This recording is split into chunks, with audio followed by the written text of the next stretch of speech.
বাংলাদেশ জাতীয়তাবাদী দল তাদের পাশে আছি, তাদের পাশে থাকবো ইনশাআল্লাহ। যিনি গত 12টি বছর বিএনপির দায়িত্ব কাঁধে নিয়ে ফ্যাসিবাদ বিরোধী আন্দোলনে, শেখ হাসিনার পতনের আন্দোলনে নেতৃত্ব দিয়েছেন,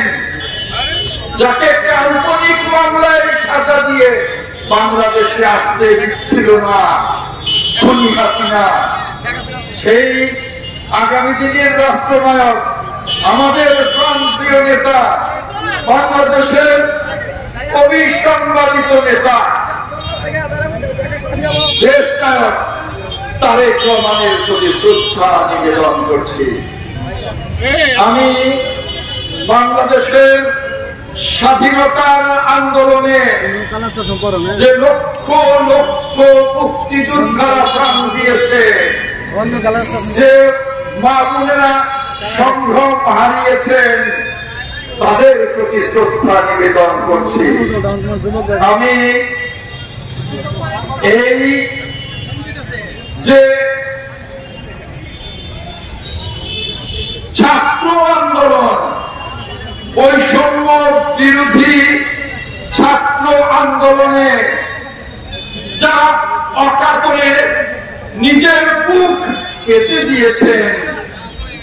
যারা বুকের গুলিকে তুচ্ছ করে ফ্যাসিবাদের পতনে সামনে এগিয়ে গেছেন, সেই রংপুরের আবু সাইদ সহ, মুগ্ধ সহ অসংখ্য আন্দোলনকারী ছাত্র, অসংখ্য জনতা, সেখানে দলের বিভিন্ন পর্যায়ের নেতা যারা আত্মাহুতি দিয়েছে, সেই শহীদদের আত্মার প্রতি শ্রদ্ধা নিবেদন করছে। আপনারা জানেন, যখন কোটা বিরোধী আন্দোলন আমাদের গর্বিত সন্তানরা শুরু করেছিল, তখনই সুদূর বিলেত থেকে দেশ নায়ক তারেক রহমান এবং বাংলাদেশ থেকে বিএনপির মহাসচিব মির্জা ফখরুল ইসলাম আলমগীর সেই কোটা বিরোধী আন্দোলনে সমর্থন দিয়েছিলেন। এরপর আন্দোলন যখন বেগবান হওয়া শুরু করলো, যখন ওই ফ্যাসিবাদী শক্তি বাংলাদেশে রক্তের খেলা শুরু করলো, তখন বিলেত থেকে দেশ নায়ক তারেক রহমান আর বাংলাদেশ থেকে বিএনপির মহাসচিব মির্জা ফখরুল ইসলাম আলমগীর ঘোষণা করলেন, আমরা বৈষম্য বিরোধী ছাত্র আন্দোলনে যারা নেতৃত্ব দিচ্ছে, যারা অংশ নিয়েছে, ছাত্র জনতাকে সার্বিকভাবে দলের সকল পর্যায় থেকে সকল ধরনের সহযোগিতার আহ্বান জানাচ্ছি। আমরা এই আন্দোলনে বিএনপি সহ সমমনা সকল রাজনৈতিক দল,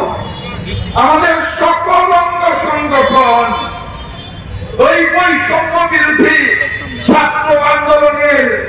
কোটা বিরোধী আন্দোলন এবং পরবর্তী সময়ে এক দফার আন্দোলনে শুধু নৈতিক সমর্থন নয়, সার্বিক সমর্থন দিয়েছেন, মাঠে থেকেছেন, বিজয়ে তাদের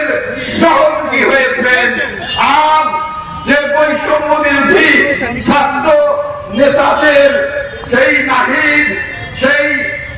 আসিফ, সেই অসংখ্য ছাত্র যাদের নেতৃত্বে আজ এই স্বৈরাচারের পতন হয়েছে, আমরা তাদেরকে স্যালুট করি। আমরা তাদের এই বাংলাদেশ মেরামতে, একটি সমৃদ্ধ, একটি শান্তির বাংলাদেশ গঠনে